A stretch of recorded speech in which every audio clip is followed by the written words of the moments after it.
Bueno, buenas tardes y mucho gusto de volverlos a ver. Voy a comenzar en el pasaje en donde nos quedamos la vez pasada, que incluye la Magdalena. Entonces dice así: me parece muy razonable la creencia celta de que las almas de los que hemos perdido están cautivas en algún ser inferior, en un animal, en un vegetal, en un objeto inanimado, perdidas realmente para nosotros hasta el día que para muchos nunca llega, en que resulta que pasamos junto al árbol o entramos en posesión del objeto que constituye su cárcel. Entonces se estremecen, nos llaman, y tan pronto como las hemos reconocido, el encantamiento queda roto. Liberadas por nosotros, han vencido a la muerte y vuelven a vivir en nuestra compañía. Así ocurre con nuestro pasado. Es trabajo perdido que tratemos de evocarlo. Inútiles todos los esfuerzos de nuestra inteligencia. Está oculto fuera de su dominio y de su alcance en algún objeto material, en la sensación que ese objeto material nos daría, que ni siquiera sospechamos, y ese objeto depende del azar. Que lo encontremos antes de morir o que no lo encontremos. Hacía muchos años que decompré, cuando no fuera el teatro y el drama de acostarme, había dejado de existir para mí cuando un día de invierno, al volver a casa, mi madre, viendo que yo tenía frío, me propuso tomar contra mi costumbre un poco de té. Bueno, aquí me quiero detener muy brevemente en señalar que en este pasaje tenemos una de las dos claves que tanto el lector principiante como el lector ya asiduo y experto han de descubrir por ellos mismos y que le abren las llaves de toda la enorme novela que derrota a tantos aquellos que no descubren las claves. Entonces, no porque yo las vaya a mencionar en este momento, todos ustedes ya por eso ya las van a tener. Ustedes, cada uno encontrará estas dos y otras más. Simplemente no fuercen su encuentro. El pasaje de la Magdalena, todos sabemos, aun los que no hayan leído la novela, que ocurre bien pronto, alrededor de la página 50 o 60 de las traducciones primeras que se publicaron en inglés y en español. Actualmente los que están consultando el tomo imponente de los tres en que ha quedado reunida con complementos toda la obra de Proust y que para la cual se ha fabricado una nueva, impresionante, estupenda traducción. Aquí está la muestra del que estoy leyendo. No ha de impedir que ustedes le den la oportunidad al volumen y a la traducción que ya tengan de encariñarse con ella como lo merece, y que después ya, según regresan ustedes a la novela y se vuelven expertos, pues tendrán oportunidad de optar o de renunciar a volver a leer todo lo que ya leyeron una vez, ahora en otra versión, y así en tantas como haya, y que seguirán haciéndose. Y es entonces cuando en esos esfuerzos, pues aplicamos en México eso que es tan nuestro y que llamamos el recalentado, cuando la segunda vez hace mucho mejor a la sensibilidad los goces de la primera. Y así, esta es la operación, el proceso con el cual yo quiero sostener estas 5 lecciones, ¿sí? Aquello que resulte indeseable la primera, denle oportunidad de que los conquisten el recalentado. Y al revés, aquellos que ya gozaron pueden gozar más. Y cuando ya en su propio modo vayan descubriendo estas 2 claves y todas las que ustedes vayan a encontrar, digo 2 hoy porque son de las que me voy a ocupar centralmente en esta lección. La primera es el pasaje de la Magdalena que voy a repetir y un poquito más de lo que leí el otro día. Y la otra es la que nombra este pasaje con la palabra combré. C-O-M-B-R-A-Y en francés, que simplemente pronunciamos combré. Bueno, combré tiene este funcionamiento en esta novela admirable. Por una parte, es el nombre fingido, como el narrador se llama Marcel, es un nombre fingido, no es el escritor Marcel Proust. Y la primera clave es, de todas, es esa, reconocer que Marcel Proust es el escritor no solamente de En busca del tiempo perdido, sino de muchos otros textos que ya ustedes después averiguarán por su cuenta o ignorarán como es su derecho. Pero Marcel Proust decidió inventar una ficción que a veces coincide con episodios de su vida, pero que no se propone ser una autobiografía, sino ser lo que llegó a ser. Una obra entre las más importantes obras de todos los tiempos de la cultura occidental. Y no sería exagerado señalar que actualmente, y poco después de que el autor se murió, fue escalando estas categorías hasta lo que yo creo que hoy es, sin afán de quererlo comprobar, una de las 5 o 7 maravillas de la literatura de todos los tiempos.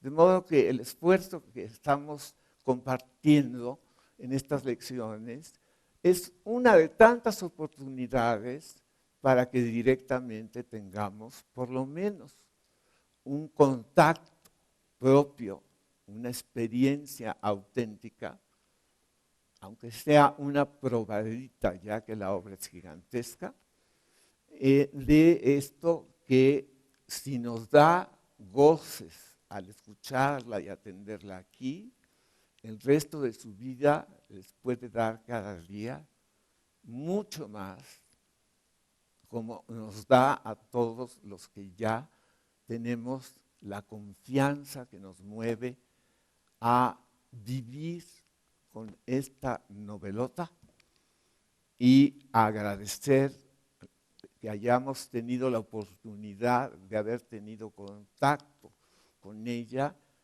y seguirlo cultivando. Bueno, entonces regreso a la palabra con B, que nos va a dar la segunda clave.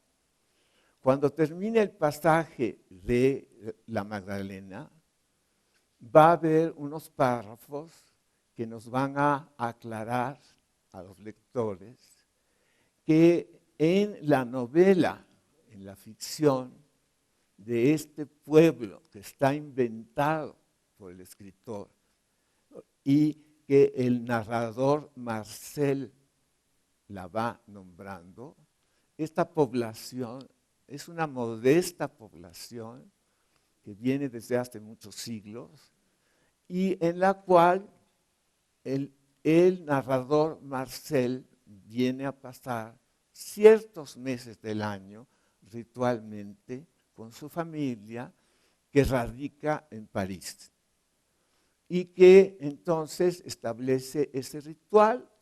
Su mamá, la abuela, traen a Marcel a visitar a los parientes de la abuela y de la mamá que viven aquí, siendo este pueblo el punto de partida de la familia de Marcel, del padre y la madre, el padre sobre todo, que es la figura intencionalmente más borrosa de toda la novela.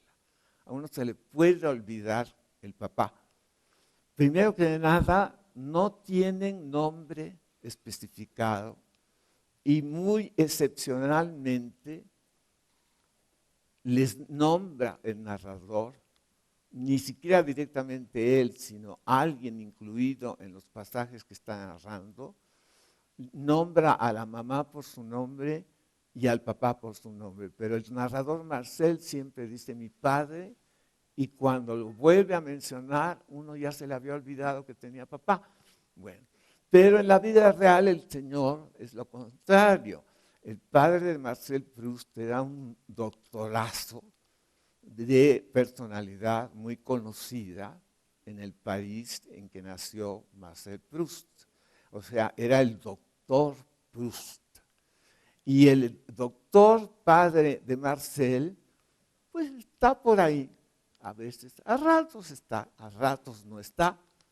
Y lo que domina en esta novela de En busca del tiempo perdido es o la figura de la mamá, que no es igual a la mamá de la vida real, y a la abuela, de la cual hoy vamos a leer el famoso pasaje de la agonía de la abuela, que es uno de los momentos cumbres que prestigian esta novela antes de aquel, como fama, y que se divulga y se enseña en todas las escuelas, como un pasaje de literatura ejemplar en donde hemos tenido la oportunidad de participar de ello, como cuando se compone una sinfonía a través del proceso de leer toda esta narración. Bueno, entonces, en Combray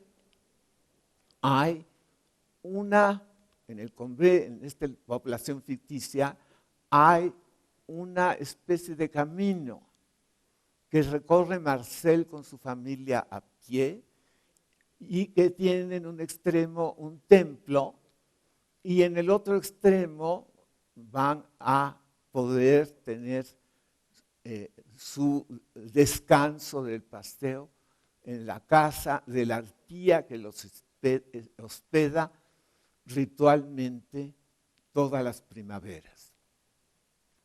Y la otra vía es una vía paralela que conduce y caracteriza el apellido de una familia aristocrática que se apellida Guermantes. Y en la novela, por eso es que el primer volumen se llama Por el camino de Swann, que es la coincidencia de que un amigo de la familia que vive en París también y que los visita en París, viene a visitarlos cuando están en Combray porque él a su vez tiene una propiedad que está en el área del camino de la familia Guermantes y que a su vez es amigo de estos aristócratas que tienen mucha historia en la narración de la novela. Entonces son dos vías, ¿sí? Y en francés es la razón de los títulos de las dos vías, porque el volumen primero de los 7 se llama Por el côté o lado de Swann, ¿sí? Por el camino o lado o parte, como le llama el nuevo traductor, por la parte de Swann, ¿Quién es Swan? Pronto lo van a poder identificar, si es que no lo han hecho ya por su cuenta, que es muy probable que sí. Y en el otro lado, en el lado paralelo de los germantes, va en sentido contrario, pues, hagan de cuenta como en el periférico. ¿Sí? Tenemos dos sentidos continuos, contrarios, que tienen diferentes extremos en los dos lados. ¿Y quién es el punto de convergencia de las vías de sentido contrario en el periférico? Cada transeúnte. Entonces son dos líneas paralelas, dos energías paralelas, que se van a encontrar en un punto de convergencia que es invisible por sí mismo, pero que se vuelve el punto de convergencia de la persona que está circulando allí. Así le va a pasar a Marcel. Un día se va a dar cuenta accidentalmente que el punto en que convergen los dos sentidos, el de la vía de Guermantes y la vía de Swan, es él. Y a partir de ese momento es cuando él va a insistir, como con la Magdalena, todo lo que nos pasa en la vida en relación con nuestro pasado, de nada sirve que yo quiera recuperarlo. Por muchas fotografías que tome, por muchos selfies que me haya tomado, por muchos, todos los recursos que hemos inventado para retener el pasado y que cada día son más eficaces, no sirven para el encuentro que va a haber en el pasado de Marcel, ¿sí? Gracias a la casualidad que en la novela el narrador le va a llamar memoria involuntaria. ¿Sí? Y entonces toda la relación de los acontecimientos de la experiencia de cada una de nosotros depende de las acciones casuales, inesperadas, sorprendentes, del encuentro de estas dos memorias. La voluntaria que se mueve por nuestro deseo y la involuntaria que un día de repente va a traer esta revelación y este goce del encuentro del pasado donde menos me lo esperaba y que de pronto lo va a integrar en un momento luminoso, que es este pasaje famoso de la Magdalena, en el que ahora vuelvo a leer para que haya recalentado y vean ustedes ahí demostradas las operaciones de esa memoria voluntaria y de la involuntaria y qué es lo que producen en el narrador Marcel y qué otros acontecimientos que no serán Magdalenas, pero que funcionarán como tal, es el que cada uno de nosotros tiene todo el tiempo en su vida y muchas veces no se da cuenta. Pero aquí no solamente se da cuenta él, sino que tiene la capacidad de narrar lo que le pasó. ¿Sí? Bueno, sobre esto regresaré en esta y las otras lecciones, pero por lo pronto es en lo que me apoyo para repetir la lectura del pasaje y para que aquellos que no estuvieron o que tuvieron que irse, por la razón que sea, no estaban cuando lo leí, tengan también oportunidad de vivirlo aquí entre todos y con esa energía continuar hacia el pasaje de la muerte de la abuela para que tengan la experiencia completa. Bueno, dice, hacía ya muchos años que decombré cuanto no fuera el teatro y el drama de acostarme, había dejado de existir para mí cuando un día de verano, perdón, un día de invierno, al volver a casa, mi madre, viendo que yo tenía frío, me propuso tomar, contra mi costumbre, un poco de té. Me negué al principio, pero no sé por qué cambié de idea.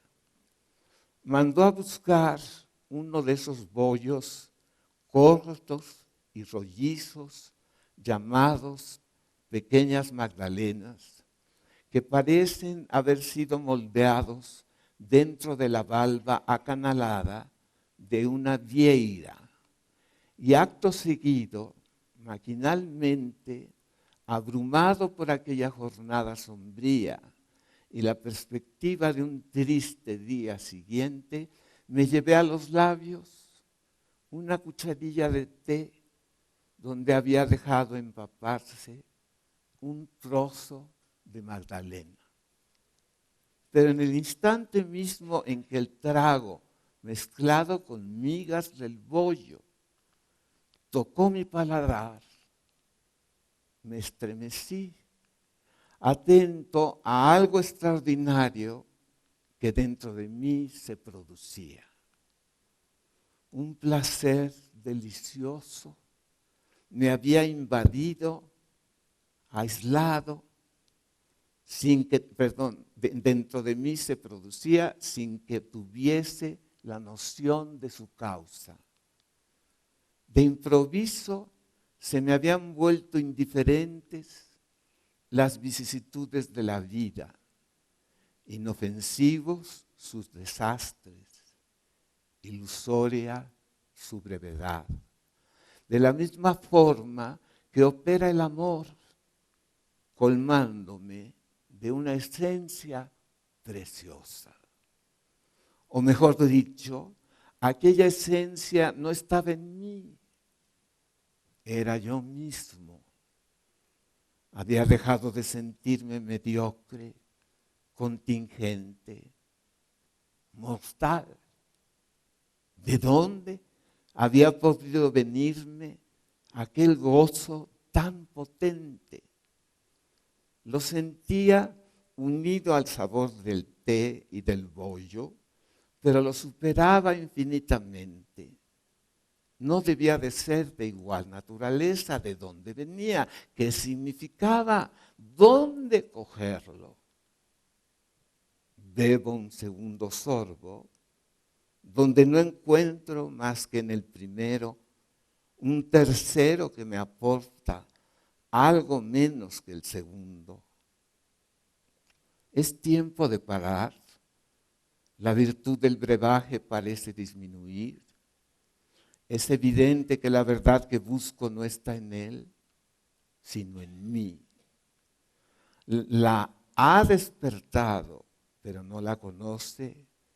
Y lo único que puede hacer es repetir indefinidamente, cada vez con menos fuerza, ese mismo testimonio que no sé interpretar y que quisiera al menos poder pedirle otra vez y encontrar intacto a mi disposición dentro de poco para un esclarecimiento decisivo. Dejo la taza y me vuelvo hacia mi espíritu. Es él quien debe hallar la verdad, pero ¿cómo? Grave incertidumbre. Cada vez que el espíritu se siente superado por sí mismo, cuando él, el buscador, es juntamente el país oscuro donde debe buscar y donde todo su bagaje no ha de servirle para nada. Buscar, más aún, crear.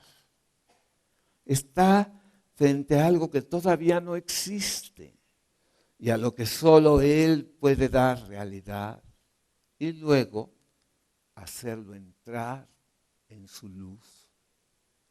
Y vuelvo a preguntarme, ¿cuál podría ser ese estado desconocido que no aportaba ninguna prueba lógica, sino la evidencia de su felicidad, de su realidad, ante la que las demás se desvanecen? Trataré de hacerlo reaparecer. Retrocedo con el pensamiento al instante en que tomé la primera cucharada de té. Encuentro el mismo estado, pero no una claridad nueva. Pido a mi espíritu un esfuerzo más que hago volver de nuevo la sensación que huye.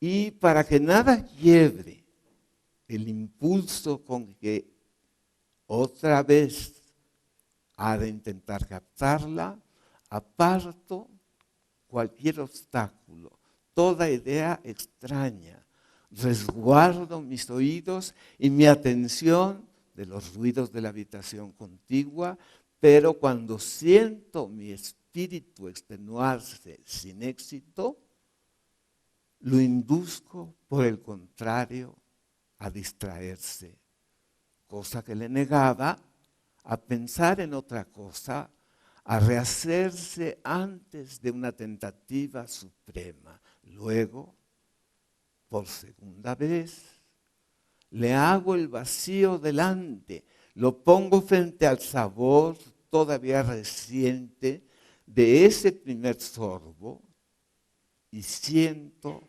estremecerse en mí algo que se desplaza, que querría elevarse, algo que se habría quedado sin ancla a gran profundidad. No sé qué es, pero va subiendo despacio. Noto la resistencia y percibo el rumor de las distancias que atraviesa. Verdad es que lo que así palpita en el fondo de mí mismo debe de ser la imagen, el recuerdo visual que unido a ese sabor trata de seguirlo hasta mí. Pero lucha demasiado lejos, con demasiada confusión. Apenas si logro percibir el reflejo neutro donde se confunde el imperceptible torbellino de los colores agitados, mas no alcanzo a distinguir la forma, a pedirle, único intérprete posible, que me traduzca el testimonio de su contemporáneo, de su inseparable compañero, el sabor, a suplicarle que me enseñe de qué circunstancia particular, de qué época del pasado se trata. Llegará hasta la superficie de mi lúcida conciencia aquel recuerdo, aquel instante remoto que la atracción de un instante idéntico ha venido de tan lejos a solicitar, a conmover, a levantar en el fondo más profundo de mí mismo. No sé. Ahora no siento nada. Se ha detenido tal vez. Ha vuelto a bajar tal vez. ¿Quién sabe si volverá a ascender alguna vez de su noche? 10 veces tengo que volver a empezar, inclinarme hacia él, y cada vez la cobardía que nos aparta de cualquier tarea difícil, de cualquier empresa importante, me indujo a dejarlo, a beber mi té pensando simplemente en mis sinsabores de hoy, en mis anhelos de mañana, que se dejan rumiar sin esfuerzo. Y de repente se me apareció el recuerdo.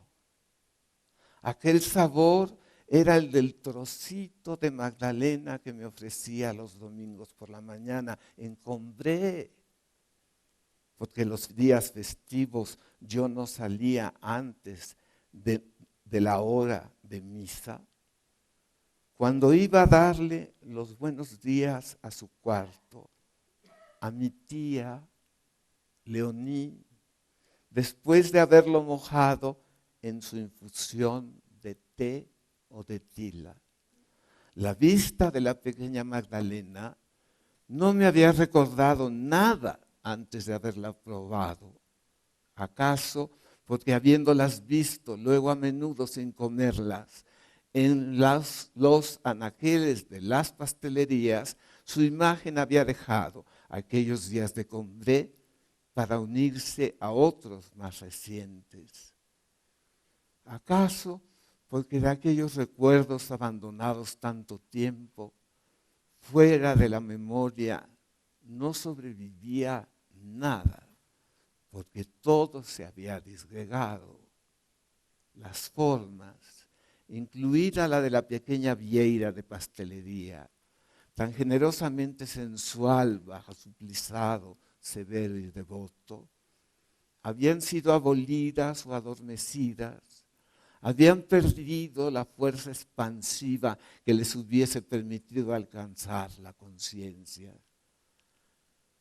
Mas cuando subsiste de un pasado antiguo tras la muerte de las criaturas, tras la destrucción de las cosas, solo el olor y el sabor, más frágiles pero más vívidos que nunca, más inmateriales, más persistentes y más fieles, perduran todavía mucho tiempo como almas recordando, aguardando, esperando sobre las ruinas de todo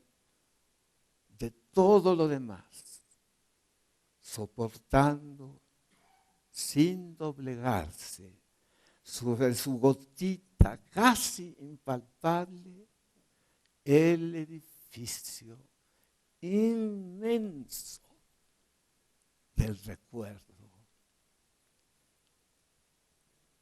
Y en cuanto reconocí el sabor del trocito de magdalena mojado en la tila que me daba mi tía, aunque todavía no supiese y hubiera de dejar para mucho más tarde el descubrimiento de por qué me volvía tan feliz aquel recuerdo, al punto la vieja casa gris que daba a la calle, donde estaba su cuarto, vino como un decorado de teatro a aplicarse al pequeño pabellón que daba al jardín y que habían construido mis padres en la parte de atrás. Aquel lienzo de pared truncado, lo único que yo había vuelto a ver hasta ese momento, y junto con la casa, la ciudad, desde la mañana a la noche y en todo tiempo, la plaza, a donde me mandaban antes del almuerzo, las calles por donde iba para hacer algunos recados, los caminos que seguíamos si el tiempo era bueno, y del mismo modo que en ese juego con que los japoneses se divierten empapando en un bol de porcelana lleno de agua, trocitos de papel, hasta entonces indistintos, y que apenas sumergidos se estiran, asumen contornos y colores, se diferencian volviéndose flores, casas, figuras consistentes y reconocibles así. Ahora, todas las flores de nuestro jardín y las del parque del señor Swan y las ninfeas del Vivón y la buena gente del pueblo y sus pequeñas casitas y la iglesia y todo Combray y los campos de alrededor. Todo eso que está tomando forma y solidez ha salido, ciudad y jardines, de mi taza de té. Bueno.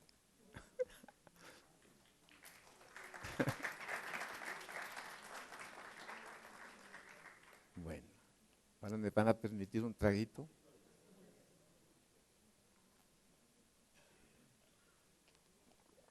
Porque viene otra cosa tan buena como esta, porque así es esta novela. Es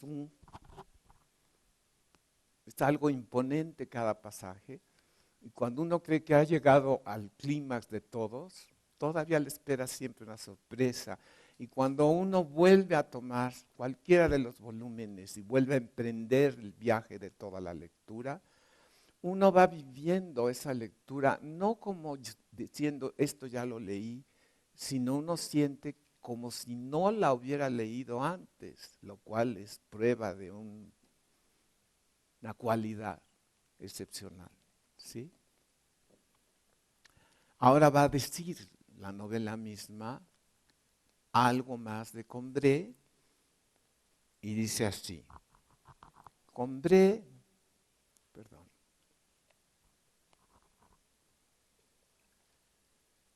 es que al contacto de todos estos tesoros, entonces todas mis glándulas segregan de otro modo. Y a ratos simplemente se interrumpen y otras veces fluyen. Entonces, cuando se secan, es muy difícil seguir leyendo, ¿sí?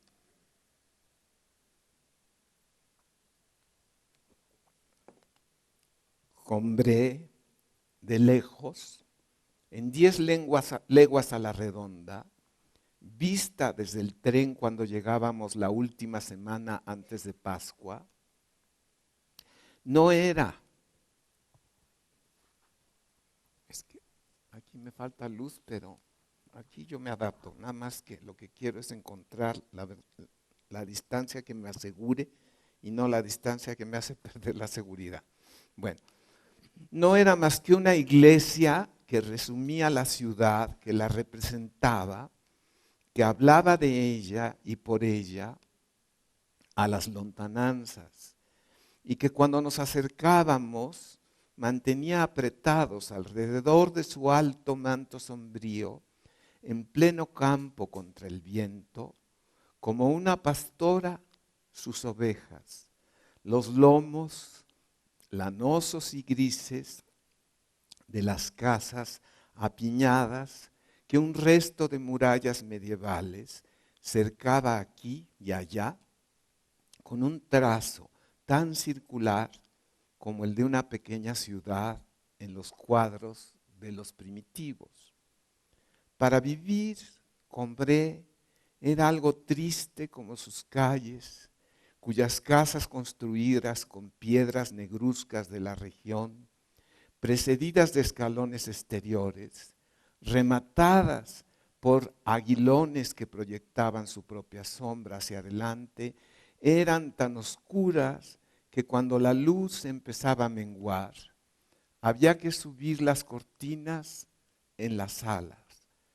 Calles de graves nombres de santos, muchos de ellos estaban unidos a la historia de los primeros señores de Combray. La calle de San Hilario, la calle de Santiago, donde estaba la casa de mi tía, la calle de Santa Hildegarda, a la que daba la verja, y la calle del Espíritu Santo, a la que se abría la puertecita lateral de su jardín. Y esas calles de Combray perviven en un lugar tan recóndito de mi memoria, pintado con colores tan distintos de los que ahora revisten el mundo para mí, que en verdad todas me parecen, y la iglesia que las dominaba desde la plaza, más irreales todavía que las proyecciones de la linterna mágica. Y en ciertos instantes se me figura que poder atravesar todavía la calle San Hilaria, poder alquilar un cuarto en la calle de El Ave, Loiseau, en la vieja hospedería del oiseau fléché, o sea, del pájaro flechado, de cuyos tragaluces subía un olor a cocina que por momentos todavía me llega con la misma intermitencia y el mismo calor. Sería entonces entrar en contacto con el más allá de un modo más maravillosamente sobrenatural todavía que trabar conocimiento con Golo y hablar con Genoveva de Brabante. Bueno, algunos de nosotros habremos tenido oportunidad de niños de conocer la historia bastante dura y nada apta para niños de Genoveva de Brabante, pero es así una historia que está en la imaginación presente y no se va nunca. Aquí en la novela, el propio Marcel nos cuenta que como él tenía que vivir encerrado por su asma y cuando salía era porque los papás lo llevaban a la calle, pero siempre para que si empezaba el ataque pudieran regresarlo a tiempo a la casa y demás. Entonces siempre estaba en la amenaza del ataque, pero para que pudiera entretenerse en el encierro, él no necesitaba entretenimiento, pero así lo sentían los papás y los familiares. Le regalaron ese aparato inventado en China, que es un antecedente del cinematógrafo y que se llama la linterna mágica. Y aquí en México, Sor Juana la conoció muy bien, y por el tráfico de la nave de China, que llegaba por el lado del Pacífico y se desembarcaba en Acapulco y en esa costa, entonces por ahí bajaban estos artículos, estos utensilios, ¿no? Que ahora se venden en las esquinas, en los semáforos, hechos en China también, pero que entonces había que esperar la llegada de la nao. Y igual pasaba en Europa, ¿sí? Y entonces se fue popularizando la linterna mágica y por eso todavía hay salas de cine que se llaman la linterna mágica. Y era mágica porque realmente es un efecto mágico de la luz, ¿sí? Y sin proponérselo a los chinos, no se dieron cuenta nunca de que le estaban dando presencia palpable a lo que en el famoso diálogo de Platón, que se llama La República, donde figura el pasaje famoso de la caverna, que es ejemplar para toda la educación nuestra. Entonces, así lo describe Platón, pero sin pensar en China, sino él dice que él se imagina que en realidad nosotros estamos viviendo una proyección de una luz muy fuerte que viene detrás de nosotros y que proyecta nuestra sombra en una nueva relación ahí en las paredes o en las rocas de la caverna, ¿sí? Y que entonces siempre tenemos esta relación, que la verdad es la que viene del sitio donde está el rayo de luz, que es de una intensidad que uno no puede voltearla a ver directamente y que cae a nuestras espaldas como si fuéramos espectadores, ¿sí? Y que entonces vemos, como lo describe Sor Juana, las figuras de la luz no menos ayudadas que de la sombra. Ella lo dice en el ritmo inspirado, de la sombra no menos ayudadas que de la luz. Son las mismas palabras, pero qué efecto tan distinto. Bueno, y entonces con este verso que es muy célebre en el Primero Sueño, entonces ella señala esta relación de que es un momento ilusorio donde la luz y la sombra se combinan a través del aparato, ¿sí? Para que en la superficie plana se produzca la ilusión de que las figuras cobran allá en las rocas las tres dimensiones. Y dice, y entonces mediante el rayo de la linterna mágica, ¿sí? Las figuras no menos ayudadas de la sombra que de la luz, ¿sí? Van tomando, dice, quedan de todas dimensiones adornadas, aunque ni aun ser superficie merecen, ¿sí? Esto es un pasaje muy notable del Primero Sueño. Y entonces siempre hay estas coincidencias involuntarias, como lo señala Proust, ¿no? De pronto la casualidad une dos gigantes que nunca se conocieron, que nunca se propusieron encontrarse, como se fueron construyendo estas dos vías que constituyen la clave de toda la novela. Así, lo que se contó en un episodio va a ser paralelo de otro episodio y el lector que no logra ser el puente, el punto de convergencia entre las dos, pues se pierde todo. Pero el escritor quiere esta operación mágica. Y entonces Así pues, uno va encontrando las claves principales y las secundarias y las que cada quien va encontrando. Bueno, continúo. Es en este sitio que se llama Combray, en donde ya había yo anticipado la lección pasada y lo recuerdo ahora porque va a ser importante no perderlo de vista. Combray está inspirado para la narración en otro pueblo que histórica y topográficamente tiene otro nombre, se llama Illiers, en la topografía real de Francia. Pero el gobierno tuvo que reconocer que iba aumentando en tal proporción el turismo de lectores de Proust que arman su excursión para ir a comer magdalenas allí, ¿sí? Y entonces se creó una panadería especial con la fórmula de la familia Proust y es célebre en el mundo entero. Entonces se vuelve una peregrinación, ¿sí? Y continua. Y llegan cada vez más y quieren llegar en tren porque hay un tren, pero no los dejaba directamente allí. Bueno, pues tuvieron que organizar el paso. Todo por la novela, esa importancia fue tomando y ahora es una de las fuentes principales de recuperación.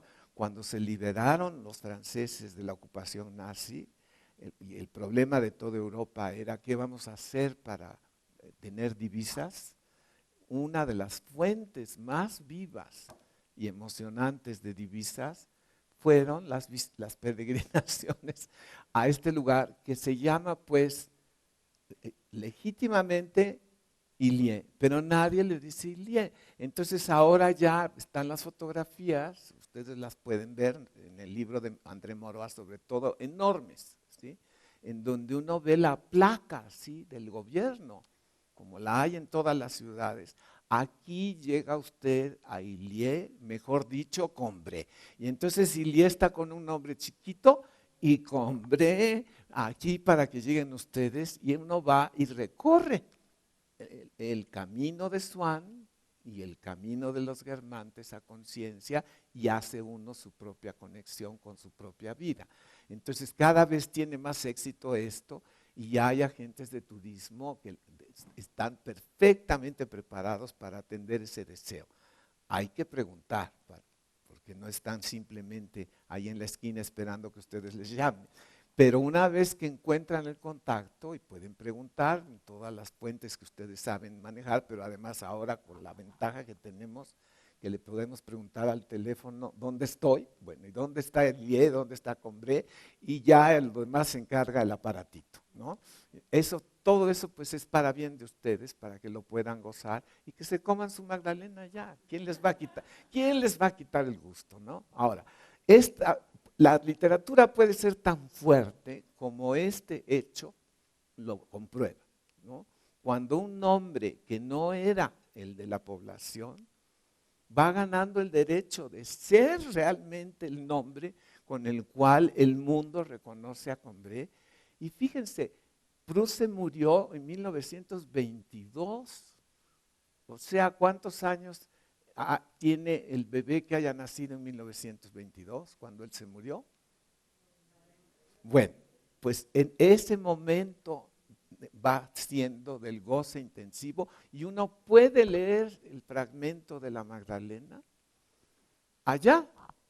Imagínense nada más la emoción, ¿verdad? Bueno, y así se hace. Bueno. Entonces, esto aparece al empezar la segunda parte de lo que en una traducción se llama Por el camino de Swann y que en esta traducción se llama Por la parte de Swann, ¿sí?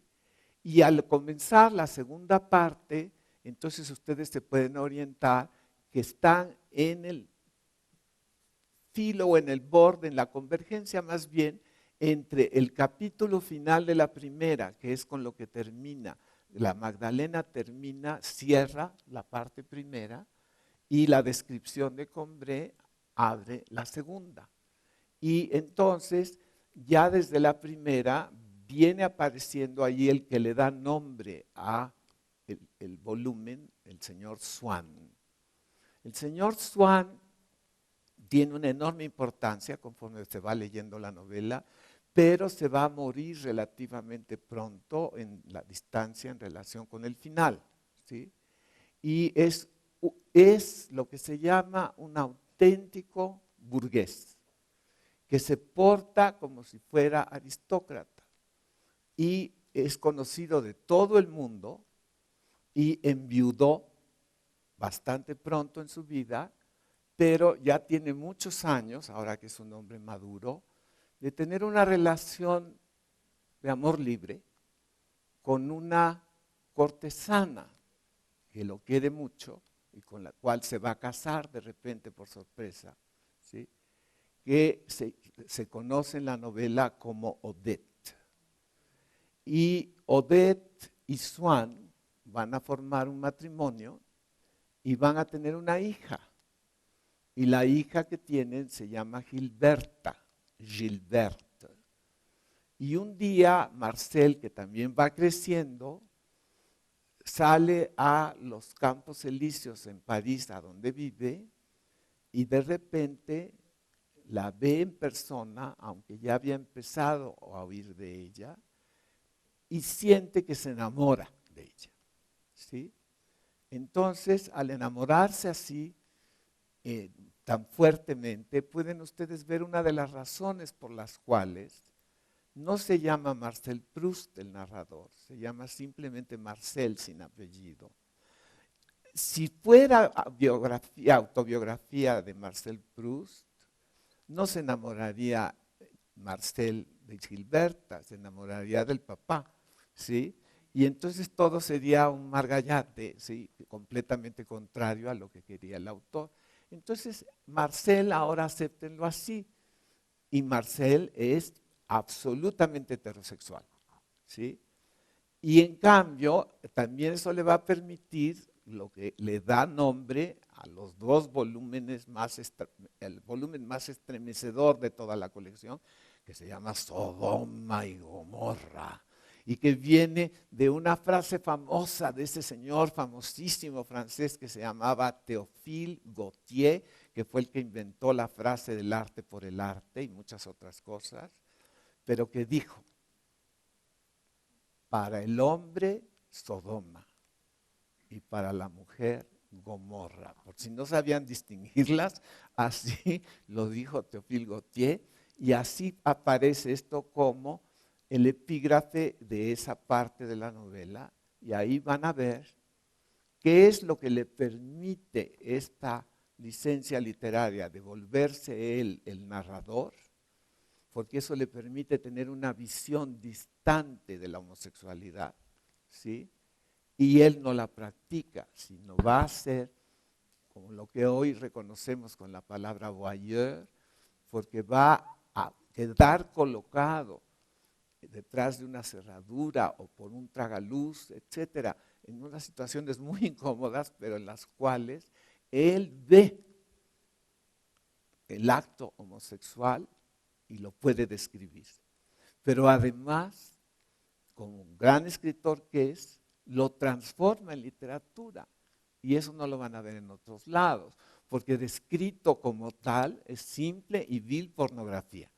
Pero para transformarlo en literatura, si no es un escritor que tenga el don de transformar todo en literatura, la literatura es letra escrita y esa es la transformación que está sucediendo esto. Las cosas más violentas de la práctica sexual homosexual, bueno, se vuelven unos pasajes que además son lecciones de literatura impagables. Entonces hay muchas razones para intentar tomar con calma, sin prisa, lo que la novela nos da a lo largo de toda ella, hasta que acabemos de unificarla a la manera de cada quien, ¿sí? Y así abrirse pues a lo que se abren todos los lectores asiduos de Proust, que como los jugadores que se reúnen ritualmente para jugar bridge o brisca o jugar ajedrez o lo que sea, entonces o deportes, lo que motive una reunión ritual, que es muy estable en las sociedades. Entonces aquí se vuelve un motivo para reunirse y conversar sobre Proust de una manera inagotable. Y eso también es algo que ha crecido en el mundo, y ahora hay correspondencia, hay quienes tienen su blog para hablar de Proust y recibir inesperados comentarios de todas partes del mundo, y así va como una especie de ondas concéntricas, expandiéndose y expandiéndose la experiencia Proust. Bueno, entonces ahora voy a pasar al otro lugar, que es otra de las claves de toda la novela, y que también tiene un nombre de ficción, al mismo tiempo que tiene el doble nombre. Ahora sí, siempre los dos, la vida está hecha de dos valores siempre, y los problemas siempre tienen dos lados, ¿sí? Y así en la novela, entonces de pronto vamos a un sitio que uno puede buscarlo en la enciclopedia con el nombre de el que sea, y que aquí en la novela se llama Baalbek. Y Baalbek está inspirado en uno de esos balnearios super Popov de la costa norte de Francia, del lado que se nombra como Normandía, ¿sí? Y entonces allí va los veranos con su abuela, el nieto, y así va tomando en la novela un lugar, la mamá, que en segundo lugar, en presencia de la abuela. Cuando la abuela se muere, otras mujeres van a venir a la vida de Marcel.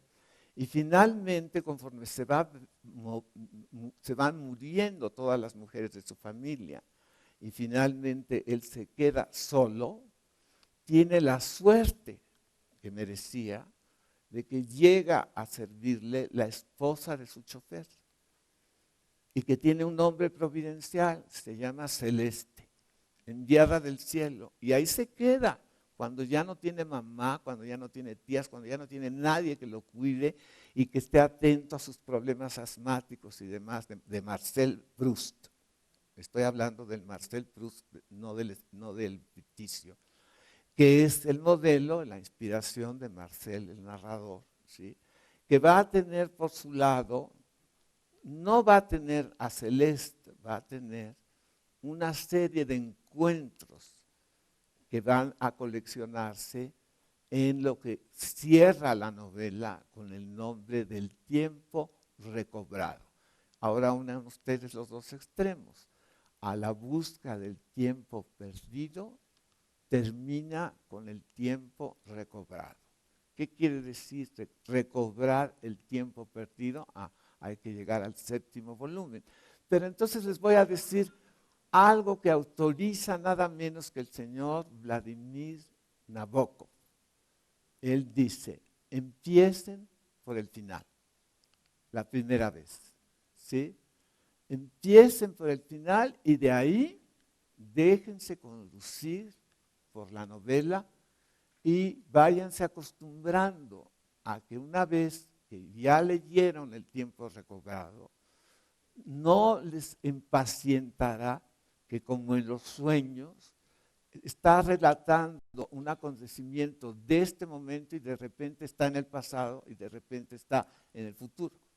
Y no hay aclaración, eso ya depende de que el lector lo distinga o no, lo cual no todos los lectores están dispuestos a hacer con gusto. Pero cuando se hace con gusto, es un gusto. Imagínense nada más lo que es estar viviendo un sueño, en toda su plenitud y sin buscarle lógica, sino como es un sueño y que a su vez sea revelador. Es lo que ahora se llama en los periódicos y en todos lados epifanía, una palabra que viene de las escrituras sagradas y que se refiere a al rito de ir a manifestar al niño recién nacido en el templo judío. Y entonces hay ciertos días fijados para que eso se haga. Y cuando eso se pasó al cristianismo, se preservó. Y se conmemora el día 6 de enero. ¿Sí? Si ustedes se fijan en los calendarios, va a decir Día de la Epifanía, que quiere decir el día de la manifestación, antes de que se llamara lo que hoy son las manifestaciones. Era un niño, era llegar con el niño a decir en la comunidad, ya está aquí un niño nuevo, ¿no? Y eso es, en realidad, al ser una manifestación, es algo que no había en la comunidad, como no lo es ese momento que para los santos se llamaba revelación, y que cuando apareció la Kodak ya se hizo tan profano que entonces dijeron vamos a nombrarle Epifanía para distinguirlo, el valor espiritual, ¿sí?, que tiene cuando de pronto, dicho más efectivamente y como más me gusta a mí, nos cae el 20, ¿sí? Esas experiencias que siguen dándole presencia al 20 es lo que hoy se usa decir epifanía. Y eso es lo que los lectores de Proust todo el tiempo están presumiendo, las epifanías, en los 20 que les van cayendo en cada nuevo contacto o en cada conversación o en cada pleito por Proust, ¿sí?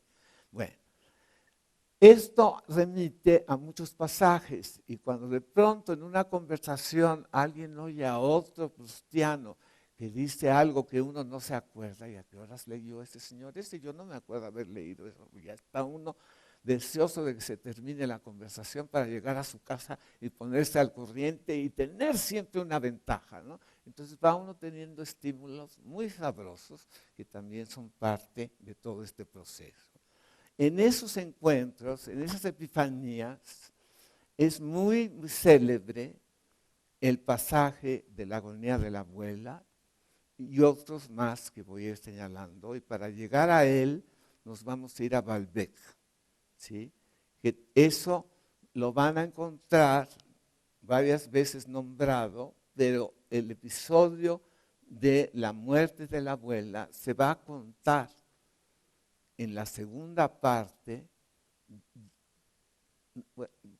en el tomo que se llama El Camino de Guermantes, ¿sí? La razón del otro volumen intermedio que se llama en español A la sombra de las muchachas en flor y que en francés tiene el término no muchachas sino doncellas, en el sentido de vírgenes, ¿sí?, pero en flor, ¿sí? Entonces se refiere, como lo van a ver cuando frecuenten estos pasajes, a que Marcel va contando cómo se va fijando en el florecimiento de todas las jóvenes que sus ojos empiezan a ver. Y entonces a unas las ve en bicicleta, a otras las ve a caballo, a otras las ven en el parque, etc. Y antes él vio a Gilberta solita. Después, como visitaba la casa de su papá y de su mamá, y en realidad lo trataban como amigo, y la señora Odette lo trataba cariñosísimamente, entonces le fue perdiendo ilusión a Gilberta, y finalmente desprendió su fascinación de Gilberta y la trasladó a una que va a ser mucho más intensa y ya mucho más adulta y complicada, que se llama Albertina. Eso lo vamos a ver en Los Amores, ya no de Swann, sino de Marcel, que era anunciado. Pero entre estos pasajes, de repente, vamos a estar conscientes de que en las visitas a Balbec, un día dio, sin saber quién era, a Gilberta. Y que extrañamente, como los encuentros de la Magdalena, sin proponérselo él, un día entró de visita a casa de Gilberta y oyó que estaban hablando de Albertina, sin saber todavía él que estaban hablando de la muchacha que había visto en sus vacaciones de verano. Y llega un momento que, como con la Magdalena, de repente hay una convergencia, como en toda la novela. Y eso es lo que lo lleva a encontrar a Albertina allá en Balbec, ¿sí?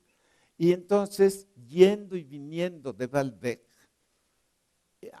yendo de París a Balbec y de Balbec de regreso a París, la abuela que se portaba con él delicadísimamente y que siempre tomaba una habitación contigua a la de él para que si en la noche le daba el ataque, le tocara la pared y que ella vendría, él nunca se imaginaba que la abuela estaba viviendo sus últimos años porque estaba teniendo unos trastornos, que sabía vivir con una enorme dignidad y que aquí en esta narración está idealizada aún por encima de su mamá. Aunque la mamá, por supuesto, que tiene mucha importancia, pero van a ver cómo la abuela, los pasajes de la abuela hacen destacar a la abuela con un brillo también muy especial. Igual va a ser los pasajes en donde se va a narrar cómo se enfermó y cómo murió. Bueno, son las 7:10. Tomen el primer intermedio y yo a las 8, esté donde esté, voy a volver a detener para que los que se tienen que ir se vayan y yo me quede con los que se quieran quedar si no se les ha acabado la paciencia. ¿Sí? Bueno, dice, les cuento para que sea menos difícil enchufar. Les cuento que en las visitas a Balbec, una de las primeras registra el encuentro casual de la familia Guermantes con la abuela de Marcel. Y que eso va a establecer el lazo que se va a mantener desde ahí hasta que termina la novela y que además está lleno de encuentros cuya clave está modelada en la Epifanía de la Magdalena. Bueno, entonces, ya Marcel perfectamente librado a que es normal que se encuentren con los Guermantes en Balbec, gracias a la abuela, ¿sí? Eso lo van a poder leer en los pasajes de ahí. Entonces, eso mismo, todo lo que va conociendo en Balbec, gracias a este contacto, lo distrae al propio Marcel de que se fije bien que la abuela no está en buen estado. Y estando ya en París de regreso, se va poniendo peor y entonces un día regresa a su casa Marcel y dice, subí a casa y encontré a mi abuela más doliente de lo habitual. Desde hacía un tiempo, sin saber demasiado bien lo que tenía, se quejaba de su salud. Es en la enfermedad cuando nos damos cuenta de que no vivimos solos, sino encadenados a un ser de un reino diferente, del que nos separan abismos, que no nos conoce y del que es imposible hacernos comprender, nuestro cuerpo. A un salteador que encontremos en un camino, quizá consigamos volverlo sensible a su interés personal, sino a nuestra desgracia. Pero pedir piedad a nuestro cuerpo es hablar delante de un pulpo para el que nuestras palabras no pueden tener más sentido que el ruido del agua y con el que nos aterrorizaría vernos condenados a vivir. Los malestares de la abuela escapaban a menudo a su atención, siempre vuelta hacia nosotros. Cuando sufría demasiado para llegar a curarlos, luchaba en vano por comprenderlos. Aunque los fenómenos morbosos de los que era teatro su cuerpo seguían siendo oscuros e inaprensibles para su mente, resultaban claros e inteligibles para unos seres que pertenecían al mismo reino físico que ellos, seres de esos a los que el espíritu humano ha terminado por dirigirse para comprender lo que le dice su cuerpo, como si ante las respuestas de un extranjero vamos a buscar a alguien del mismo país para que sirva de intérprete. Ellos sí que pueden dialogar con nuestro cuerpo, decirnos si su cólera es grave o si ha de calmarse pronto. Cotard, este nombre, para los que por primera vez le prestan atención, ya en la narración ha aparecido como visita normal en Combray, en la casa de la tía que recibe a Marcel y su familia.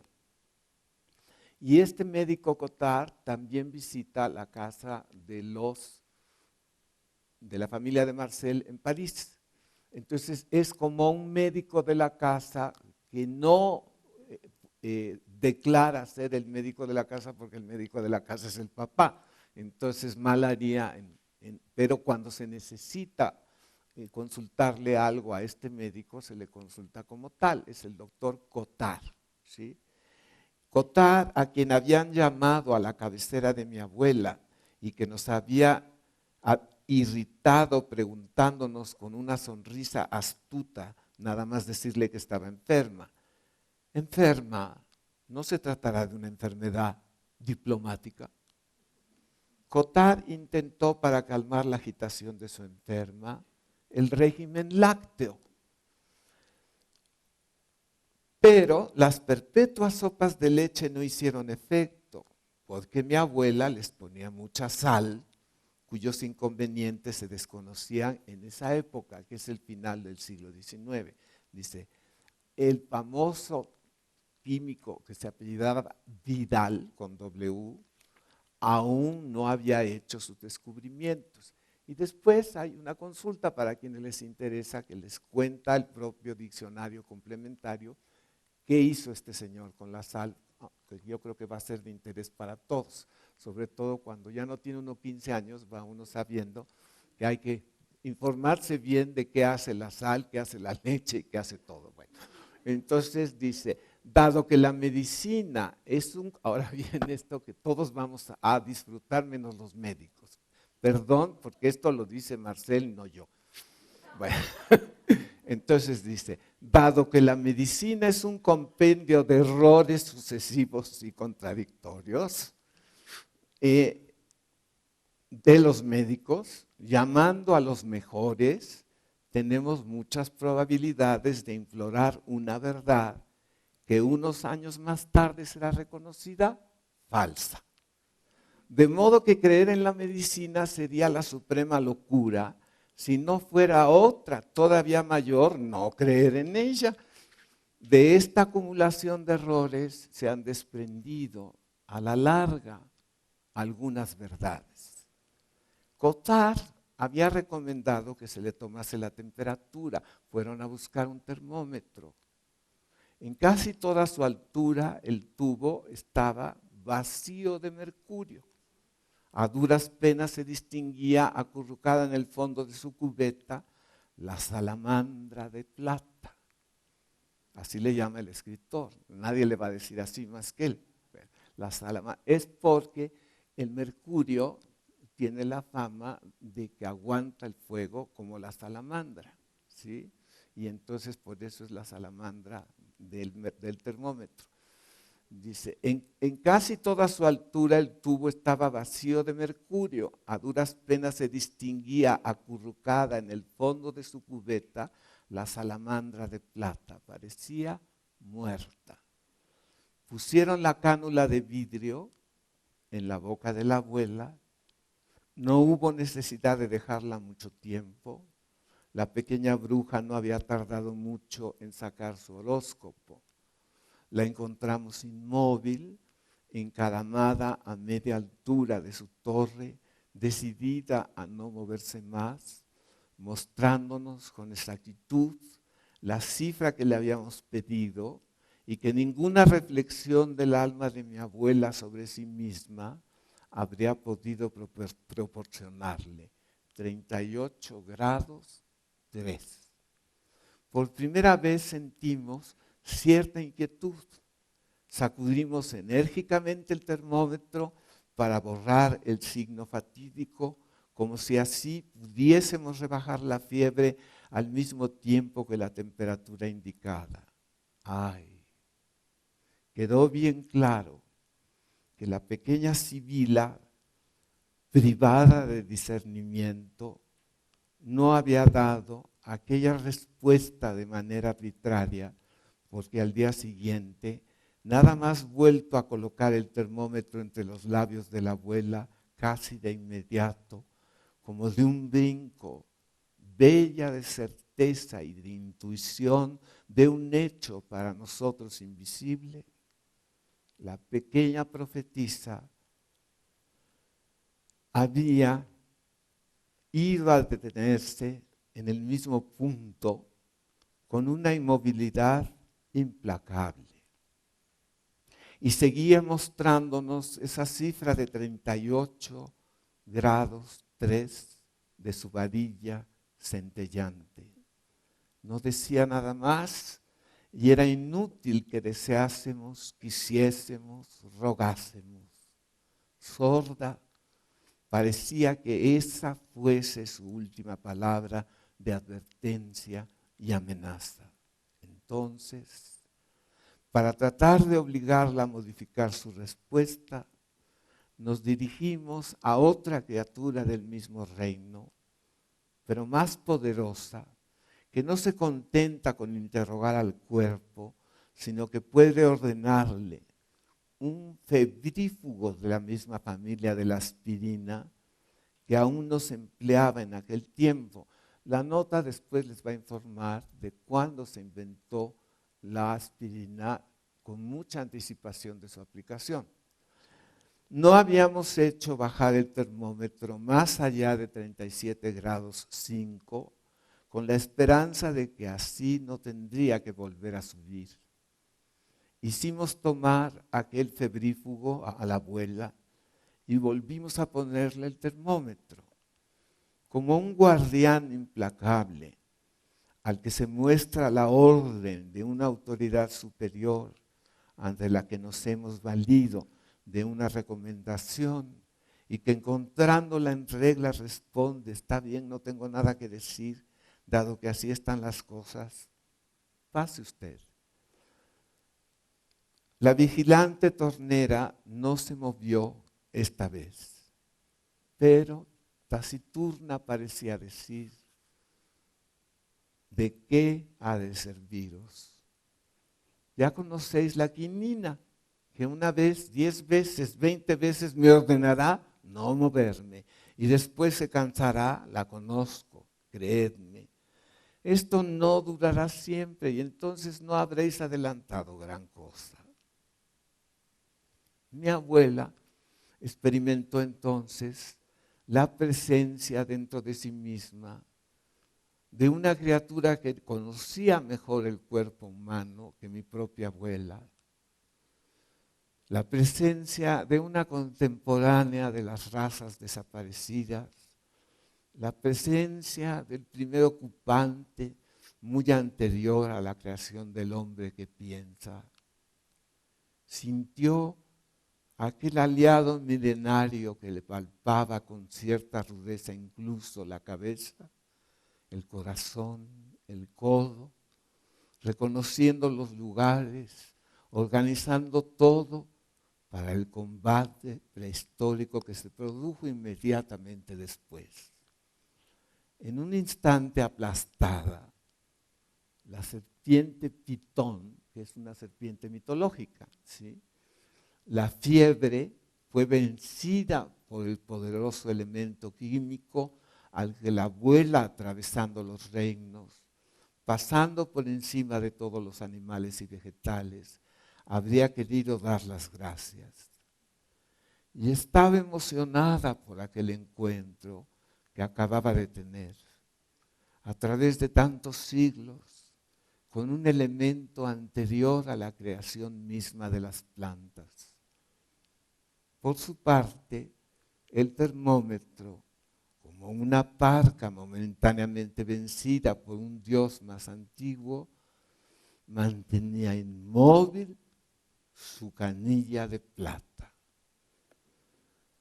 Ay, otras criaturas inferiores adiestradas por el hombre en la casa de esas piezas misteriosas que él no puede perseguir en el fondo de sí mismo, todos los días nos aportaban cruelmente una cifra de albúmina muy elevada, pero lo suficientemente estable para que también ella pareciese relacionada con algún estado persistente que nosotros no percibíamos.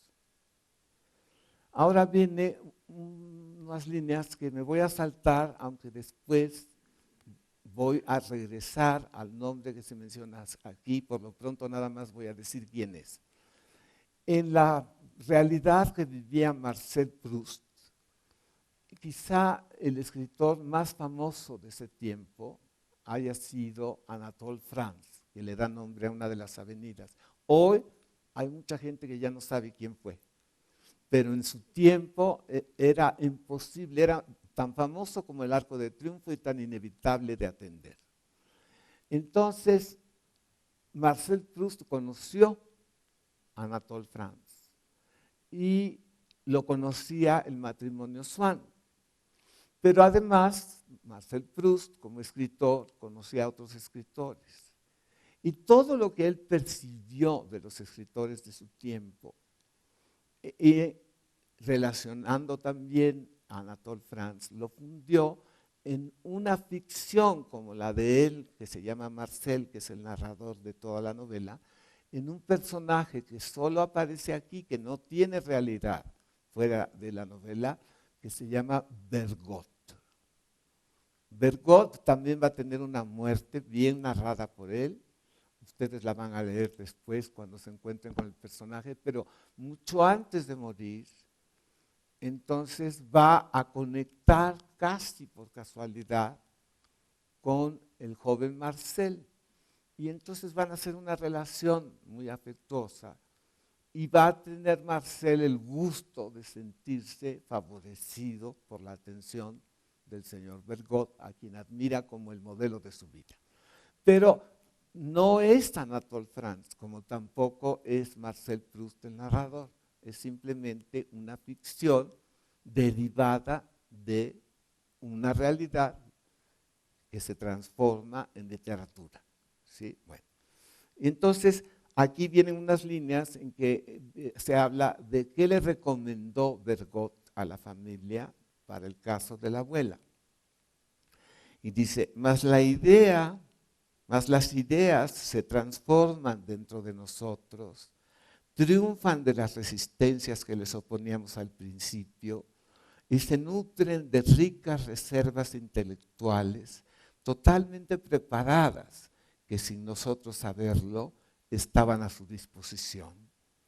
Ahora, como sucede cada vez que las palabras oídas a cuenta de alguien que no conocemos han tenido la virtud de despertar en nosotros la idea de un gran talento, de una especie de genio, en el fondo de mi mente otorgaba yo al doctor Dubulbon, que es el que recomendó el señor Bergotte, el escritor, esa confianza sin límites inspirada por aquel que con mirada más profunda que otro percibe la verdad. Sabía yo desde luego que era más bien especialista de las enfermedades nerviosas, el mismo al que, ahora viene otro nombre muy famoso en su tiempo y decisivo en el avance de la ciencia psicológica, se apellida Charcot, ¿sí? Y es ese médico que después hizo decir a muchos médicos, entre los cuales estaban los que nos atendieron en la niñez, que les oímos decir cuando hablaba una señora con un problema urgente, comentaba el doctor, ay, esa señora, todo es cuestión de nervios en ella. Eso viene de esta época de Charcot, ¿sí? Y entonces a eso lo menciona, dice, al que Charcot antes de morir habría predicho que que reinaría sobre la neurología y la psiquiatría, no la psicología, que es lo que va a reinar. Y dice, ahora va a hacer su comentario inevitable la sirvienta, que va a poner, que irrita a todo el mundo con sus comentarios, pero que da en el clavo siempre, en su modo peculiar. Y comenta la criada, no sé, es muy posible, dijo como siempre escéptica. Dijo Françoise, que estaba presente y que por primera vez oía el nombre de Charcot, lo mismo que el du Boulbon. Pero eso no le impedía en absoluto decir, es posible. Ella tenía que dar su opinión, ¿sí? Su es posible, sus quizá, sus no sé, eran irritantes en casos parecidos. Sentía uno ganas de responderle, lógico que usted no lo sepa porque no sabe nada del asunto de qué se trata. ¿Cómo puede decir incluso que es posible o no si no sabe nada? En cualquier caso, ahora no puede usted decir que no sabe lo que Charcot le ha dicho a du Boulbon, etc. Lo sabe porque nosotros se lo hemos dicho. Y sus quizás, sus es posible, están fuera de lugar, dado que es seguro. A pesar de esta competencia más particular en materia cerebral y nerviosa, sabiendo que du Boulbon era un gran médico, un hombre superior de una inteligencia inventiva y profunda, supliqué a mi madre que le hiciese venir, y la esperanza de que gracias a una exacta visión de la enfermedad, acaso pudiese curar a la enferma, acabó por prevalecer sobre el temor que teníamos de asustar a la abuela si llamábamos a consulta a un especialista. Lo que decidió a mi madre fue que, inconscientemente alentada por Cottard, la abuela ya no salía y apenas se levantaba. Era inútil que nos contestase citando las cartas de Madame de Sévigné, que era una de sus lecturas preferidas, ¿sí? Y sobre otra señora que fue muy famosa porque fue la primera gran novelista de Francia, Madame de Lafayette, que escribió una novela que es la puerta de toda la literatura francesa. Y la abuela leía a Madame de Sévigné y a propósito de eso, hablando de Madame de Lafayette, la señora Sévigné dijo esta frase: se decía que estaba loca por negarse a salir, ¿sí? A estas personas tan precipitadas en su juicio yo les replicaba: Madame de Lafayette no está loca. Y a eso me atenía. Ha sido necesario que haya muerto para demostrar que tenía razón negándose a salir. Cuando vino du Boulbon quitó la razón, sino a Madame de Sévigné, a la que nadie le citó, al menos a mi abuela.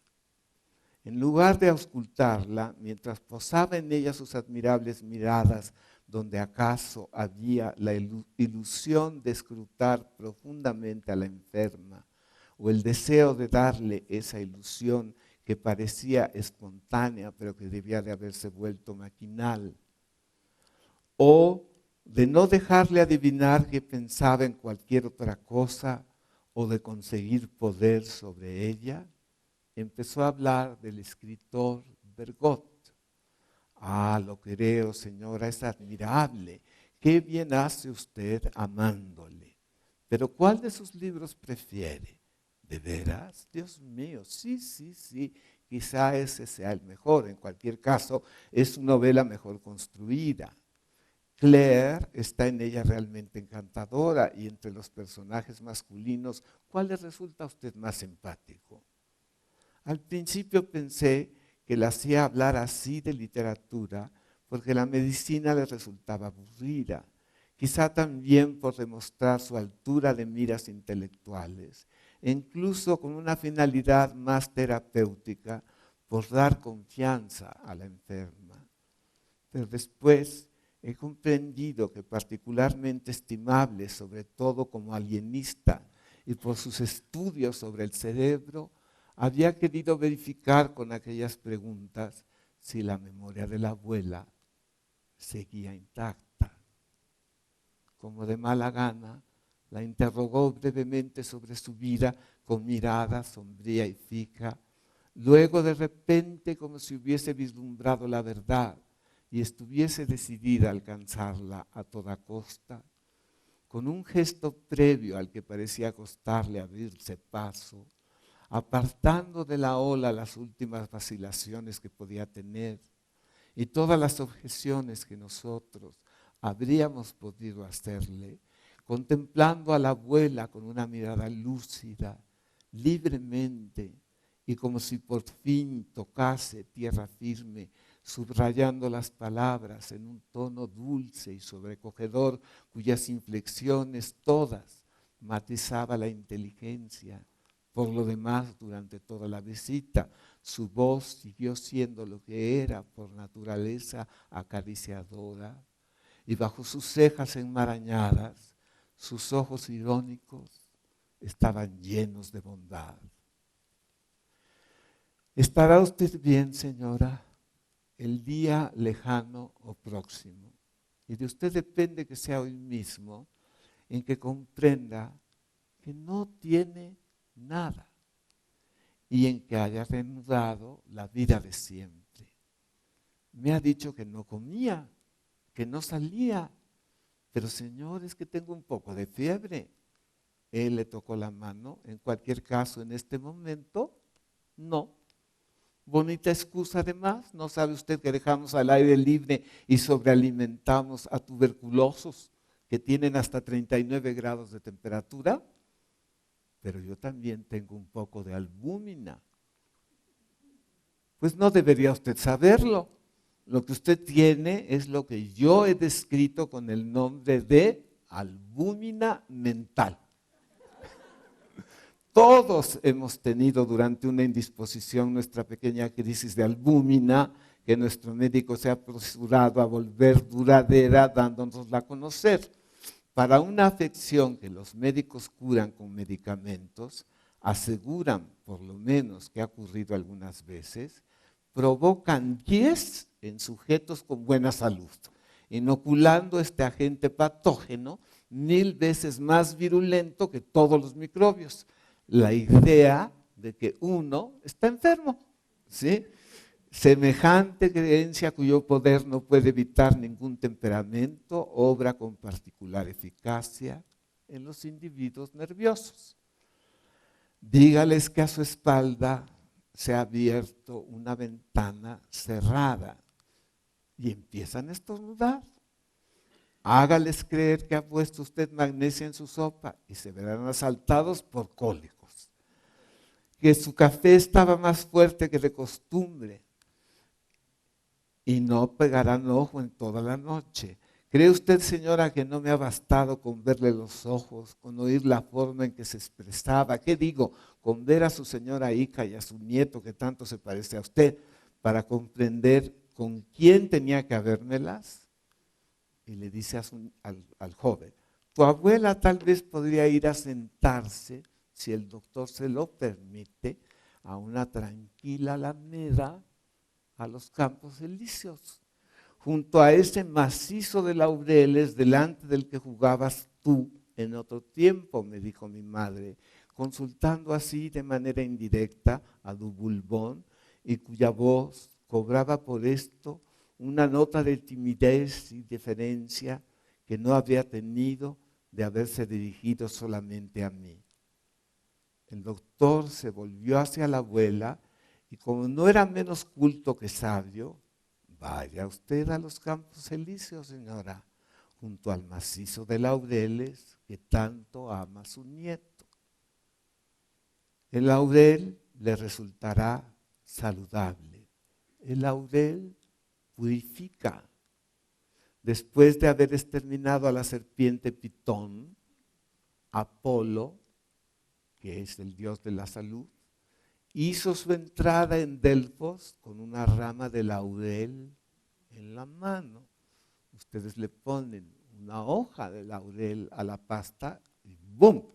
Todo es placer. No le ponen la hoja de laurel y bueno, tiene ese poder.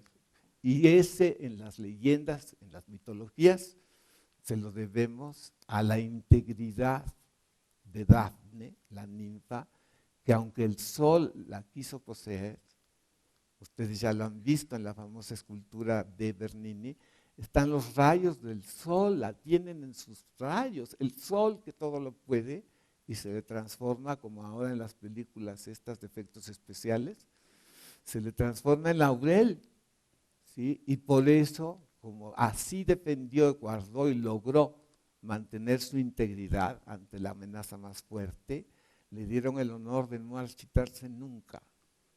Y por eso el laurel es este que simboliza y se corona de laurel, el gran artista, y por eso viene la expresión no te duermas en tus laureles, ¿sí?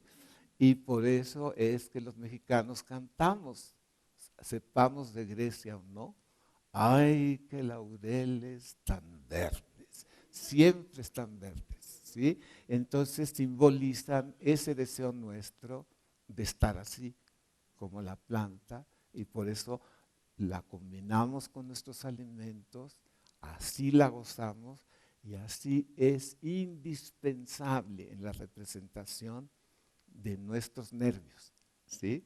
De nuestra vida. Bueno, y entonces así dice, el laurel le resultará saludable, purifica. Después de haber exterminado a la serpiente Pitón, Apolo hizo su entrada en Delfos con una rama de laurel en la mano. De este modo quería preservarse de los gérmenes mortíferos de la bestia venenosa. Como puede ver, el laurel es el más antiguo, el más venerable. Y me gustaría añadir, hecho que tiene su valor en terapéutica como en profilaxia, me gustaría añadir el más bello de los antisépticos.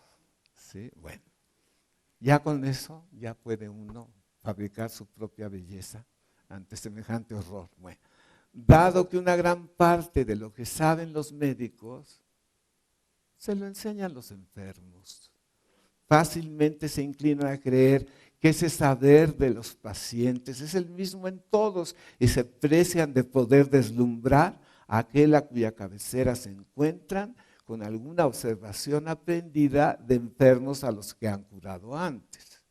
De ahí que fuese con la sonrisa astuta de un parisiense que presume deslumbrar al campesino con el que está hablando al emplear un término de patois, como el doctor Dubulbón le dijo a mi abuela. Probablemente un tiempo ventoso conseguiría hacerla dormir bastante mejor que los hipnóticos más potentes.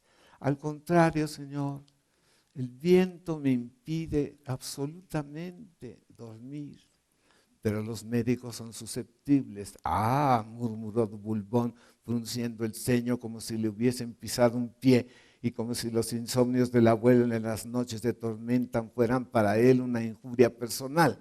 De todos modos, como no tenía demasiado amor propio y como en tanto que mente superior, creía deber suyo no prestar demasiada fe a la medicina, no tardó en recobrar su serenidad filosófica.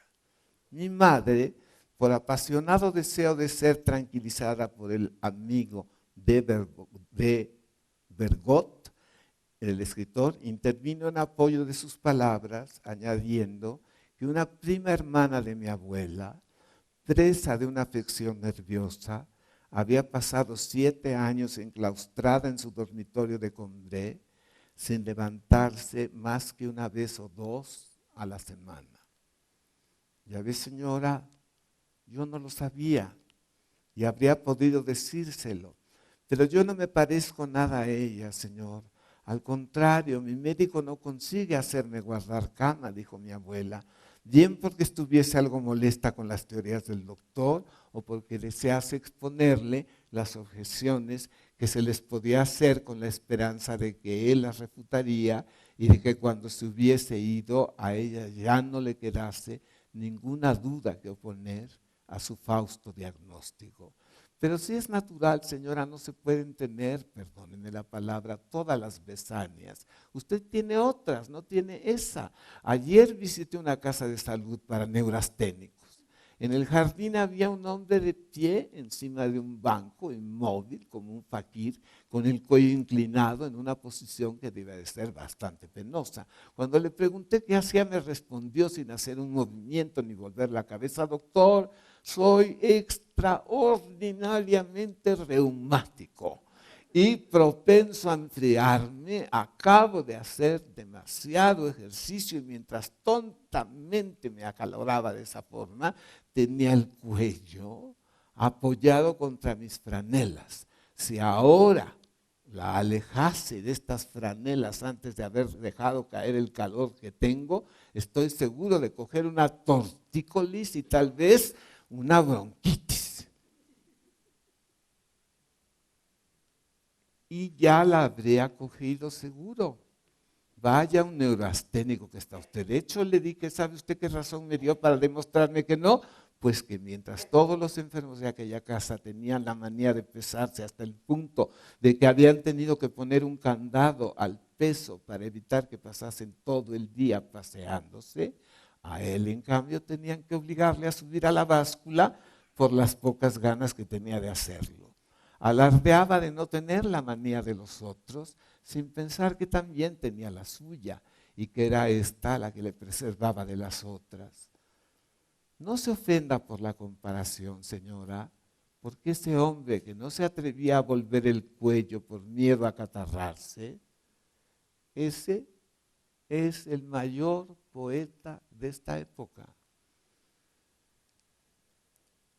Ese pobre maníaco es la mayor inteligencia que yo he conocido en mi vida. Soporte usted que la tachen de nerviosa. Pertenece a esa familia magnífica y lamentable que es la sal de la tierra. Todo lo que conocemos de grande nos viene de los nerviosos.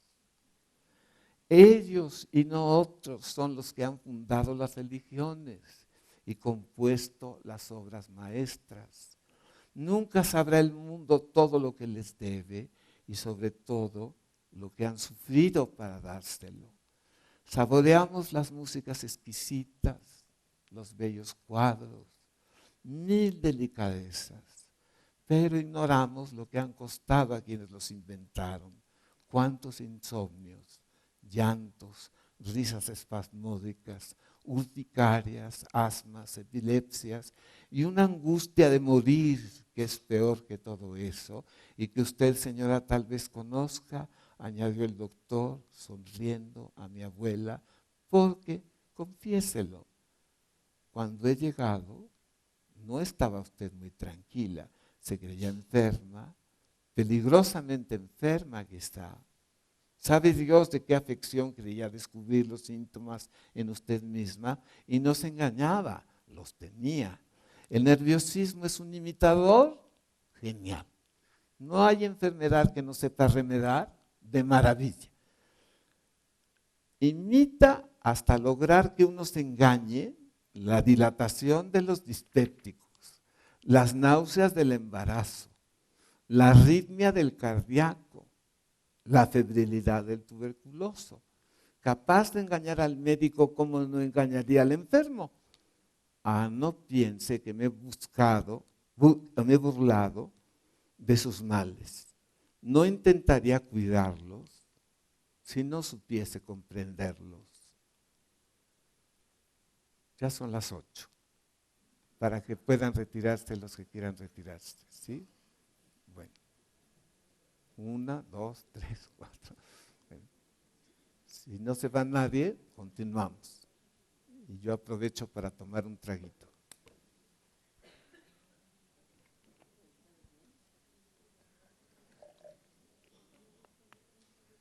Siempre sí se animaron, ¿ve?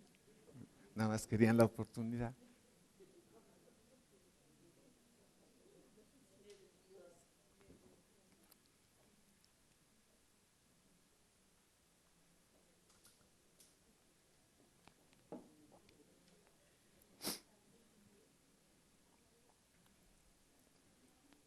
Además, mire, no hay buena confesión que no sea recíproca.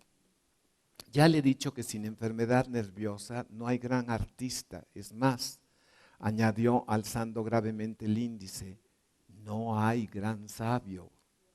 Añadiré que si no sufre uno de enfermedad nerviosa, no se puede ser, no me haga decir buen médico, sino simplemente un médico aceptable de las enfermedades nerviosas. En la patología nerviosa, un médico que no dice demasiadas tonterías es un enfermo curado a medias, como un crítico es un poeta que ya no hace versos, y un policía, un ladrón que ha dejado de ejercer. Yo, señora, no me creo como usted albuminúrico. No tengo el miedo nervioso al alimento, al aire libre, pero no consigo dormirme si antes no me he levantado más de 20 veces para ver si está cerrada la puerta. Y a esa casa de salud en la que ayer encontré a un poeta que no volvía el cuello, yo iba a reservar una habitación porque, que esto quede entre nosotros, paso en ella mis vacaciones, cuidándome cada vez que he aumentado mis males, fatigándome demasiado por cuidar los ajenos. ¿Y no debería yo hacer una cura de ese tipo, señor?, dijo aterrada la abuela. Es inútil, señora. Las manifestaciones que usted acusa cederán ante mi palabra. Y además a su lado tiene a alguien dotado de un gran poder y a quien nombro desde ahora su médico. Es su mismo mal, su sobreactividad nerviosa. Aunque supiera el modo de curarla, me guardaría mucho de hacerlo. Me basta con impartirle órdenes. Veo encima de su mesa una obra de Bergot. Si se curase de su nerviosismo, dejaría de gustarle. Ahora bien, ¿cómo podría yo arrogarme el derecho de cambiar los goces que procura Bergot por una integridad nerviosa totalmente incapaz de dárselos?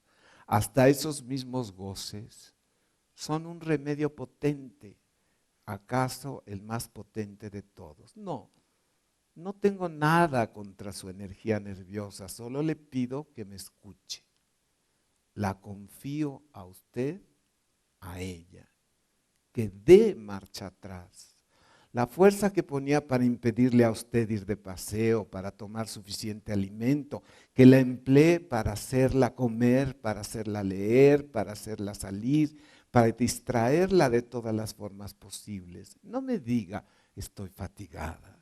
La fatiga es la realización orgánica de una idea preconcebida. Empiece por no pensar en ella. Y si alguna vez tiene una pequeña indisposición, cosa que puede ocurrirle a todo el mundo, será como si no la tuviese, porque habrá hecho de usted, según una profunda frase de Monsieur de Talleyrand, un sano imaginario. Esto es una broma hecha a costa del dramaturgo Molière, que inventó una obra muy famosa que se llama El enfermo imaginario, que es de un hipocondriaco, ¿sí? Bueno, y entonces ahora dice, habría usted inventado un sano imaginario, ¿sí? Ya ve, ha empezado a curarla. Me escucha usted muy derecha, sin haberse apoyado ni una vez. Tiene usted la mirada viva, buena cara. Y así lleva media hora de reloj sin que se haya dado cuenta. Señora, encantado de saludarla. Cuando después de haber acompañado a la puerta al doctor Dubulbón, volví al cuarto donde estaba sola mi madre, la tristeza que me oprimía desde hacía varias semanas desapareció. Sentí que mi madre iba a dejar estallar su alegría y que iba a ver la mía. Experimenté esa impasibilidad de soportar la espera del instante próximo en que a nuestro lado una persona va a emocionarse y que en un plano distinto es algo así como el miedo que sentimos cuando se sabe que alguien va a entrar para asustarnos por una puerta que todavía está cerrada. Quise decir algo a mamá, pero se me quebró la voz y deshaciéndome en lágrimas permanecí largo rato con la cabeza reclinada en el hombro, llorando, saboreando, aceptando, acariciando el dolor, ahora que sabía que ese dolor había salido de mi vida, del mismo modo que nos gusta exaltarnos con virtuosos proyectos que las circunstancias no nos permiten llevar a cabo. Françoise me irritó por negarse a participar de nuestra alegría. Estaba muy alterada porque había estallado una escena terrible entre el lacayo y el portero. La duquesa, en su bondad, había tenido que intervenir para restablecer una apariencia de paz y perdonó al lacayo, porque era buena y su casa la colocación ideal si no hubiese hecho tanto caso a los chismorreos. Desde hacía varios días se había empezado a saber que mi abuela estaba enferma y a preguntar por su salud. Ahora va a nombrar a otro de sus amigos que también es miembro de la familia Guermantes y que conoció allá en sus visitas a Baalbek, porque él está situado en un destacamento militar del cual es uno de los oficiales mayores. Se apellida Saint-Loup, ¿sí? Y él se va a casar con Gilberta, la hija de Swann, de la que estuvo enamorada un tiempo Marcel.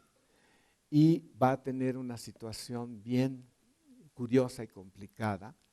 Y por otra parte, Saint-Loup tiene una condición de doble sexualidad. Es heterosexual y es homosexual.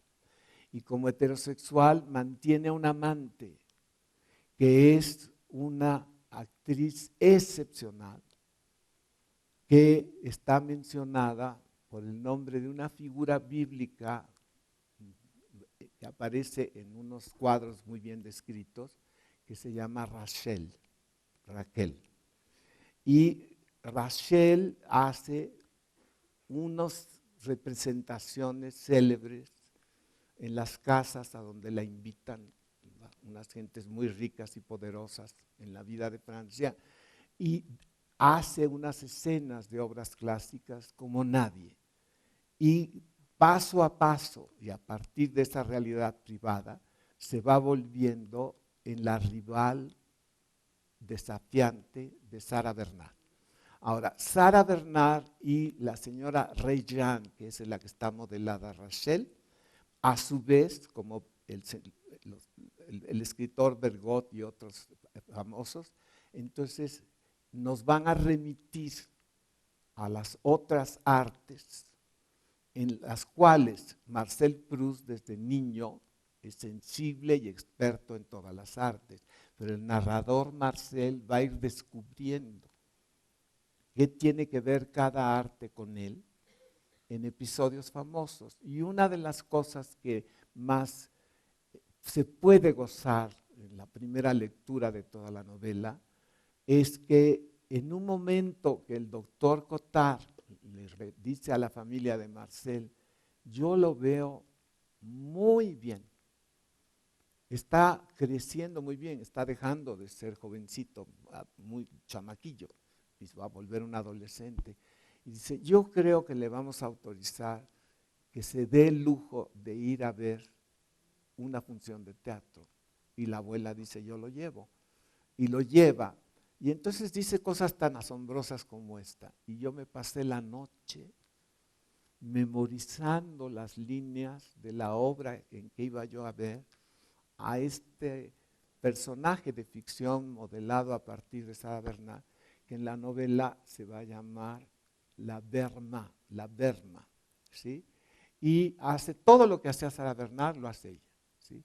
Y entonces, como es típico de todas las experiencias de la novela, primero se la imagina, y justamente la noche anterior está memorizando la obra que está anunciada que va a ver, dice, para que cuando yo la vea me sorprenda con una entonación que a mí no se me ocurrió y que la pueda yo gozar tanto, pero como la vida y como todo lo que está simbolizado en esta obra, una cosa es la experiencia imaginada y otra cosa es lo que nos hace decir, no es lo que yo esperaba, ¿sí? O es mucho mejor de lo que creía, o es mucho peor de lo que había soñado, pero nunca es lo que esperábamos. Y eso es toda la experiencia y a su vez su visita al teatro va a ser otra clave de toda la novela. Hoy no la voy a leer, nada más la anticipo, y entonces ahora me voy a saltar un pedazo para poder llegar al final, cuando ya muere la abuela. Va a haber esta transición del interior de la casa, obedeciendo al impulso de irse al aire libre, va a llevársela a los Campos Elíseos y en un momento dado va a tener la necesidad fisiológica de entrar al retrete público, ¿sí?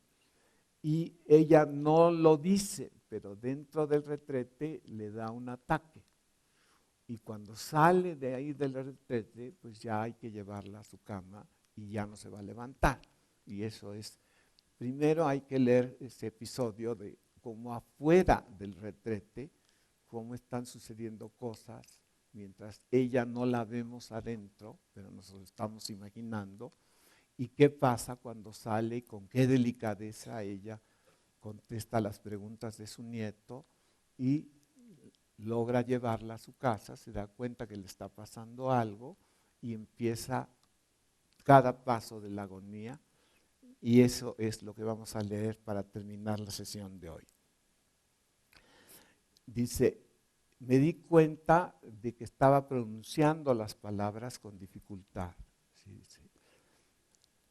Había comprendido que no debía seguir ocultándome lo que yo había adivinado enseguida, que acababa de tener un pequeño ataque, ¿sí? Y con esa conciencia, ¿sí?, se la lleva a su casa y termina la primera parte del camino de Guermantes. Luego, la segunda parte de Guermantes empieza con la enfermedad de la abuela, que convenientemente a la narración va a coincidir con la enfermedad del escritor Bergot, que también se va a morir. Y ahí tiene todo doble. Se muere la abuela y se muere Bergot, ¿sí? Y luego vamos a ver la figura del aristócrata que le llaman el duque, y otra vez la visita del médico. Vamos a asistir al declive de la abuela y llegar al momento de su muerte. Eso es lo que nos queda pendiente para que el próximo mes empecemos por allí. Y mientras ustedes harán su propio intento de leer por su cuenta, que vale la pena, y los que no lo hagan, pues simplemente no lo hicieron, no es ningún pecado, ¿sí? Pero los que puedan hacerlo también van a ayudar mucho a que la continuidad del curso cumpla sus intenciones. Y muchísimas gracias como siempre.